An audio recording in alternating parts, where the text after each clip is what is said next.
विधानसभा निवडणुकीत मतचोरी झाल्याचा आरोप खासदार संजय राऊतांनी केलाय। महाराष्ट्रातील मतं गेली कुठे असा सवाल देखील राऊतांनी उपस्थित केलाय। हा प्रश्न 8 महिन्यानंतरही अनुत्तरितच असल्याचं महायुतीला जनतेनं कौल दिला नाही असं देखील राऊत म्हणाले। विधानसभा निवडणुकीनंतर जे निकाल लागले तेव्हाही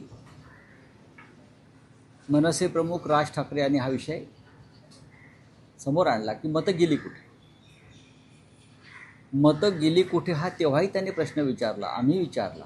मतं गेली कुठे महाराष्ट्रातली हा प्रश्न आजही कायम आहे 8 महिन्यानंतर। भले देवेंद्र फडणवीस किंवा त्यांच्याबरोबरच्या त्यांच्या टोळीतले लोक जनतेने आम्हाला कौल दिला वगैरे सांगत असले तर ते खोटं बोलत आहेत। जनतेनं ह्यांना कौल दिला नाही आणि मतं चोरली।